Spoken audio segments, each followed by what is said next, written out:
Ayan, so welcome dito sa De Enrica YouTube channel. Well, mga bilisan lang po ito, no, na unboxing, ayan, ng ating bagong gadget. Ito, ang Xiaomi Redmi tablet, ano po. Bali, ito po ang hot selling ngayon dito, no. Bakit? Kasi po, mura lang siya. So, mamaya, sabihin ko sa inyo, bulong ko sa inyo kung magkano lang. Okay, diba? Okay, so ngayon, ang kagandahan dito sa gadget na ito na Redmi Pad SE, ayan, bukod sa affordable siya, maganda po ang specification niya. Ito po ay Full HD, no, na may 8 GB RAM at 100 or hindi, 256 to 256 yung kanyang tama. 256 yung kanyang storage. Ayan. Kaya po maganda tong tablet na ito. No? Kung gusto nyo manood talaga, no? Kung yun ang primary reason, no? Kung ba't kayo bibili ng tablet, well, okay na po ito pang nood lang. Ayan. So, kaya po natin to binili. And at the same time, yun nga po yung mahalaga dyan, yung RAM at yung storage capacity. Okay? So, buksan na agad natin. Tatagal na rin tayong walang unboxing, no? Ayan.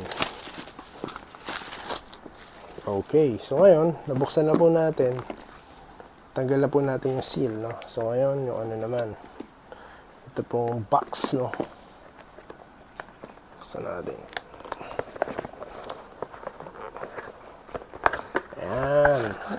Ayan, nakabalot pa siya. So dito makikita yung full details niya, ano po. Yung battery niya, no? Taas niyan, 8,000 mAh, no po. Tapos ito pa pala, no, yung mahalaga kung gusto niyo po mag-games, no. 90 ano siya, no, 90 Hz, no, refresh rate niya. Maganda po 'yan for gaming, tsaka fast response po talaga pagka nagba-browse kayo. Ayan. Then, yun nga, no, 11-inch full HD, ano po. Eye care display, tingnan nyo. Para pagka matagal kayo manood, hindi masyadong masakit yung mata nyo. Ayan. Tapos, maganda yung ano niya, yung specifications niya, no? Yung kanyang chip sa lower, yung processor, no? Snapdragon, tapos yung ano niya, yung sound system niya, of course, maganda rin. Dolby, no? Atmos. At of course, yung kanyang design. Ayan. Slim type po siya at napakagaan. Sa box po, no, nandito yung charger. May charger siya, type C, of course, for quick charge, no. Okay, so ito na. So nakagad natin tong mesh back. Ito na po siya. Tingnan nyo naman. Okay ba? Parang iPad, ano. Buksan na natin. So nandito po yung ano niya, yung kanyang camera, ano po, front and back. Ayan, start button. Ito po yung kanyang power, then yung volume, ano. Power na natin at i-set up na natin at maya panoorin na rin natin para masaya. Ay, bumukas. Oh, bumukas na. Ayan, Xiaomi po siya, no? Android. It's been a long time na hindi po tayo gumamit ang tablet, no? Bali ngayon na lang po ulit. At syempre, yung kailangan lang natin, no? Hindi naman kailangan masyadong mahal katulad ng iPad, din naman natin kailangan, no?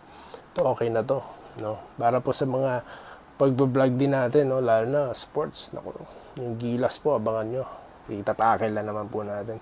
Kasi nga po, lagi ako nagbabasa ng news, di ba? So dito na po tayo magbabasa sa ating makabagong tablet. Ayan. So, yun lamang po, no? Yung ating unboxing sa ngayon ay strongly recommend ito pong tablet na ito para sa mga gustong mag-tablet na meron lamang budget. I mean, hindi masyadong malaki ang budget, no? So, ito na po magandang tablet para sa inyo. So, yun lamang po ang ating content ngayon. As magkita-kita tayo sa mga susunod na content dito lamang, no, sa De Enrica YouTube channel. Maraming salamat po sa inyong panonood.